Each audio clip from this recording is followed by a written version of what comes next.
नमस्कार दोस्तों स्वागत है आप लोगों को मेरा चैनल मधुर वार्ता में। दोस्तों, अष्टावक्र जी ने राजा जनक से कहा, राजन, संसार में निर्धन वह नहीं जिसके पास धन कम है, निर्धन तो वह है जिसके घर में लक्ष्मी बार बार आती है लेकिन एक रात ठहरती नहीं। राजा जनक चौंक पड़े और बोले, गुरुदेव, आखिर कौन सा ऐसा अदृश्य दोष है जो भरे हुए खजाने को भी खाली कर देता है। अष्टावक्र मुस्कुराए और बोले, आज मैं तुम्हें उन घरों का रहस्य बताऊंगा जहां धन टिकना चाहता है पर स्वयं भाग जाता है। यह रहस्य यदि जान लिया तो तुम्हारा पूरा जीवन बदल सकता है। कहते हैं जिसने इस रहस्य को समझ लिया उसके घर से दरिद्रता का मार्ग सदा के लिए बंद हो गया, लेकिन जिसने इसे अनदेखा किया उसके महलों तक में खालीपन उतर आया। मिथिला की राजसभा में उस दिन एक विचित्र शांति थी। राजा जनक ध्यान मग्न बैठे थे। उनके सामने महर्षि अष्टावक्र विराजमान थे। सभा में उपस्थित सभी विद्वान प्रतीक्षा कर रहे थे कि आज कौन सा दिव्य ज्ञान प्रकट होगा। राजा जनक ने विनम्रता से कहा, गुरुदेव, मैंने संसार में एक बात बार बार देखी है। कुछ लोग अथक परिश्रम करते हैं फिर भी उनके घर में धन नहीं टिकता। जैसे ही धन आता है कोई ना कोई विपत्ति उसे अपने साथ ले जाती है। दूसरी ओर कुछ घर ऐसे भी हैं जहां साधारण आय होने पर भी समृद्धि बनी रहती है। इसका वास्तविक कारण क्या है? जहां मन अशांत, वाणी कठोर और कर्म अशुद्ध होते हैं वहाँ धन स्वयं ठहरता नहीं चाहता। महर्षि अष्टावक्र ने अपनी शांत दृष्टि राजा की ओर उठाई। राजन, धन केवल सिक्कों या स्वर्ण का नाम नहीं, धन एक ऊर्जा है। जहाँ मन अशांत, वाणी कठोर और कर्म अशुद्ध होते हैं वहाँ धन स्वयं ठहरना नहीं चाहता। सभा में गहरा मौन छा गया। अष्टावक्र आगे बोले, तुम्हें एक घटना सुनाता हूँ। इसी घटना में तुम्हारे प्रश्न का प्रथम रहस्य छिपा है। राजा जनक उत्सुक हो उठे। महर्षि ने कहना प्रारंभ किया, बहुत समय पहले एक नगर में दो परिवार रहते थे। दोनों की आय लगभग समान थी। दोनों समान परिश्रम करते थे। दोनों के पास अवसर भी बराबर थे। लेकिन वर्षों बाद एक परिवार समृद्ध होता गया जबकि दूसरा परिवार धीरे धीरे कर्ज, चिंता और अभाव में डूब गया। लोगों ने भाग्य को दोष दिया, ग्रहों को दोष दिया, समय को दोष दिया, परंतु किसी ने उस अदृश्य कारण को नहीं देखा जो प्रतिदिन उनके ही घर के भीतर जन्म ले रहा था। राजा जनक ने पूछा, गुरुदेव, वो कारण क्या था? अष्टावक्र ने उत्तर देने के स्थान पर प्रश्न किया, राजन, यदि कोई पात्र भीतर से फूटा हुआ हो तो उसमें कितना भी जल भर दो, क्या वो टिकेगा? नहीं गुरुदेव। ठीक उसी प्रकार जिस घर का मन फूटा हुआ हो वहाँ धन भी नहीं टिकता। सभा के सभी लोग ध्यानपूर्वक सुन रहे थे। अष्टावक्र जी बोले, सबसे पहला दोष है असंतोष। जिस घर में हर समय शिकायतें रहती हैं, जहाँ हर व्यक्ति दूसरे की संपत्ति देखकर दुखी होता है, जहाँ जो मिला है उसका सम्मान नहीं होता, वहाँ समृद्धि का द्वार धीरे धीरे बंद होने लगता है। राजा ने पूछा, क्या केवल असंतोष से ही धन चला जाता है? महर्षि मुस्कुराए, नहीं राजन, ये तो केवल पहला द्वार है। इसके पीछे ऐसे अनेक अदृश्य कारण छिपे हैं जिन्हें लोग कभी देख ही नहीं पाते। कुछ घरों में धन इसीलिए नहीं टिकता क्योंकि वहाँ भोजन का अपमान होता है। कुछ घरों में इसीलिए धन नहीं टिकता क्योंकि वहाँ कटु वचन प्रतिदिन बोए जाते हैं। कुछ घरों में इसीलिए नहीं टिकता क्योंकि वहाँ अहंकार सेवा से बड़ा हो जाता है। और कुछ घरों में इसीलिए नहीं टिकता क्योंकि वहाँ सत्य की जगह दिखावा रहने लगता है। सभा में बैठे प्रत्येक व्यक्ति के मन में अपने घर की छवि उभरने लगी। राजा जनक ने गंभीर स्वर से में पूछा, गुरुदेव, यदि कोई मनुष्य इन दोषों को पहचान ले तो क्या उसका जीवन बदल सकता है? अष्टावक्र जी ने दृढ़ स्वर में कहा, राजन, जिस दिन मनुष्य अपने घर के भीतर छिपे इन अदृश्य दोषों को देख लेता है, उसी दिन से उसके भाग्य का परिवर्तन आरंभ हो जाता है। इतना कहकर महर्षि मौन हो गए। राजा जनक ने अनुभव किया कि आज का ज्ञान केवल धन कमाने का नहीं, बल्कि धन को यज्ञ बनाने वाला है। लेकिन अभी सबसे बड़ा रहस्य सामने आना बाकी था।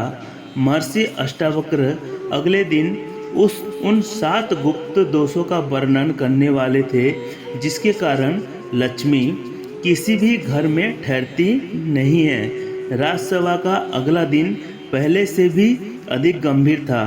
दूर दूर से आरस, विद्वान और गृहस्थ इस आशा में आए थे कि आज महर्षि अष्टावक्र धन के उस रहस्य का उद्घाटन करेंगे। दूर दूर से विद्वान और गृहस्थ इसी आशा से आए थे कि आज महर्षि अष्टावक्र धन के उस रहस्य का उद्घाटन करेंगे, जिसे जानने की इच्छा हर मनुष्य के भीतर होती है। राजा जनक ने हाथ जोड़कर कहा, गुरुदेव, आपने कल कहा था कि कुछ अदृश्य दोष ऐसे हैं जिसके कारण लक्ष्मी घर में टिकती नहीं। कृपया आज इस रहस्य का विस्तार से वर्णन करें। महर्षि अष्टावक्र ने शांत स्वर में कहा, राजन, ध्यान से सुनो। धन का सबसे बड़ा शत्रु बाहर नहीं, मनुष्य के अपने घर के भीतर रहता है। जब घर का वातावरण दूषित होता है, तब समृद्धि धीरे धीरे विदा लेने लगती है। सभा में पूर्ण मौन छा गया। अष्टावक्र बोले, पहला रहस्य तो तुम सुन चुके, असंतोष। अब दूसरा रहस्य सुनो। दूसरा दोष कटुवाणी। जिस घर में सुबह का आरंभ क्रोध से होता है, जहाँ परिवार के लोग एक दूसरे का सम्मान नहीं करते, जहाँ हर दिन अपमान, ताने और कठोर शब्द बोए जाते हैं, वहाँ धन आता अवश्य है पर टिकता नहीं, क्योंकि अशांत मन विवेक को नष्ट करता है और विवेक के बिना लिया गया हर निर्णय धीरे धीरे संपत्ति को क्षीण कर देता है। राजा जनक ने पूछा, गुरुदेव, क्या केवल शब्द में इतनी शक्ति होती है? महर्षि ने उत्तर दिया, राजन, वाणी ही घर का वातावरण बनाती है। मधुर वचन घर को मंदिर बना देते हैं, जबकि कटु वचन उसी घर को संघर्ष का स्थान बना देते हैं। कुछ क्षण रुककर वो आगे बोले, तीसरा दोष भोजन का अनादर। जिस घर में अन्न का अपमान होता है, जहाँ भोजन को व्यर्थ फेंका जाता है, जहाँ कृतज्ञता के बिना भोजन किया जाता है, वहाँ समृद्धि धीरे धीरे कम होने लगती है। अन्न केवल शरीर का पोषण नहीं करता, वह मन में संतोष का भाव भी जगाता है। जो अन्न का सम्मान नहीं करता, वह धन का सम्मान भी लंबे समय तक नहीं कर पाता। राजसभा में बैठे अनेक लोगों के चेहरे झुक गए। महर्षि ने आगे कहा, चौथा दोष दिखावा। राजन, संसार में अनेक लोग अपनी वास्तविक क्षमता से अधिक खर्च केवल दूसरों को प्रभावित करने के लिए करते हैं। वे सम्मान खरीदना चाहते हैं, लेकिन सम्मान धन से नहीं, चरित्र से मिलता है। दिखावा में बहाया गया धन कभी स्थायी सुख नहीं देता। राजा जनक ने पूछा, तो क्या सादगी भी समृद्धि का कारण बन सकती है? अष्टावक्र मुस्कुराए, सादगी धन को रोकती नहीं, उसे सही दिशा देती है। फिर उन्होंने गंभीर स्वर में कहा, लेकिन राजन, अभी सबसे बड़ा रहस्य बाकी है। ऐसा एक दोष है जो दिखाई नहीं देता, फिर भी वही सबसे तेज से घर की समृद्धि को समाप्त कर देता है। अधिकांश लोग जीवन भर उसे पहचान ही नहीं पाते। राजा जनक की उत्सुकता बढ़ गई। गुरुदेव, वो कौन सा दोष है? महर्षि ने अपनी आंखें बंद कर ली और बोले, उस रहस्य को समझने के लिए पहले मनुष्य को अपने भीतर उतरना होगा। कल मैं तुम्हें उस अदृश्य दोष का रहस्य बताऊंगा, जिसके कारण कई बार अपार धन भी कुछ वर्षों में समाप्त हो जाता है। सभा समाप्त हुई, लेकिन हर व्यक्ति के मन में केवल एक ही प्रश्न गूंज रहा था, आखिर वह कौन सा अदृश्य दोष है जो घर में आने वाले धन को बिना दिखाई दिए समाप्त कर देता है। राजसभा का तीसरा दिन था। आज वातावरण पहले से भी अधिक गंभीर था। सभी की दृष्टि महर्षि अष्टावक्र पर टिकी हुई थी। राजा जनक ने विनम्रता से कहा, गुरुदेव, आपने कहा था कि एक ऐसा अदृश्य दोष है जो धन को घर में टिकने नहीं देता। आज कृपया उस रहस्य से पर्दा उठाइए। अष्टावक्र ने कुछ क्षण मौन धारण किया, फिर बोले, राजन, संसार का सबसे बड़ा दरिद्र वह नहीं जिसके पास धन कम है, सबसे बड़ा दरिद्र वह है जिसके भीतर लोभ का अंत नहीं होता। सभा में सन्नाटा छा गया। अष्टावक्र आगे बोले, सुनो, यही पांचवा और सबसे बड़ा दोष है, अतृप्त लोभ। जिस घर में आवश्यकता से अधिक पाने की आग जलती रहती है, जहाँ संतोष के स्थान पर केवल संग्रह की इच्छा रहती है, जहाँ धन साधन ना रहकर जीवन का स्वामी बन जाता है, वहाँ समृद्धि धीरे धीरे अपना प्रकाश खो देती है। राजा जनक ने पूछा, गुरुदेव, क्या अधिक धन कमाने की इच्छा भी अनुचित है? महर्षि ने शांत स्वर में उत्तर दिया, नहीं राजन, परिश्रम से कमाया हुआ धन श्रेष्ठ है। दोष धन में नहीं, उसके प्रति आसक्ति में है। जब धन का उपयोग धर्म, परिवार, सेवा और सदाचार के लिए होता है, तब वह फलता फूलता है। जब वही धन अहंकार, तुलना और लोभ का कारण बनता है, तब वो टिकता नहीं। सभा के सभी लोग ध्यानमग्न होकर सुन रहे थे। महर्षि ने आगे कहा, अब छठा दोष सुनो। छठा दोष कृतज्ञता का अभाव। जिस घर में लोग हर समय शिकायत करते हैं, जो ईश्वर, माता पिता, गुरु और अपने परिश्रम का सम्मान नहीं करते, जो केवल अपनी कमी देखते हैं, वहाँ मन अशांत रहता है और अशांत मन सही निर्णय नहीं ले पाता। गलत निर्णय धीरे धीरे धन को समाप्त कर देते हैं। राजा जनक ने सिर झुकाकर कहा, गुरुदेव, इसका अर्थ है कि समृद्धि पहले मन में जन्म लेती है, फिर घर में आती है। महर्षि मुस्कुराए, तुमने सत्य को छू लिया राजन।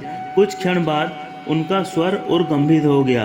अब अंतिम और सबसे कठिन दोष सुनो। सातवां दोष, अधर्म से अर्जित धन। यदि धन छल, कपट, अन्याय, धोखे या किसी के अधिकार का हनन करके कमाया गया हो, तो वह कुछ समय के लिए सुख देता हुआ प्रतीत हो सकता है, किंतु वह स्थायी नहीं होता। ऐसा धन अपने साथ भय, अशांति, विवाद और हानि भी लेकर आता है। जो घर सत्य और धर्म को त्याग कर देता है, वह धन भले दिखाई दे पर समृद्धि नहीं रहती। सभा में बैठे अनेक लोगों की आंखें नम हो गई। राजा जनक ने पूछा, गुरुदेव, यदि किसी घर में ये दोष पहले से है, तो क्या उसका समाधान संभव है? महर्षि अष्टावक्र ने दृढ़ स्वर में कहा, निश्चित ही संभव है। जहाँ संतोष जागता है, जहाँ वाणी मधुर होती है, जहाँ अन्न का सम्मान होता है, जहाँ दिखावे के स्थान पर सादगी रहती है, जहाँ लोभ की जगह सेवा होती है, जहाँ कृतज्ञता का भाव रहता है और जहाँ धर्म पूर्वक कमाया गया धन आता है, वहाँ समृद्धि स्वयं अपना निवास बना लेती है।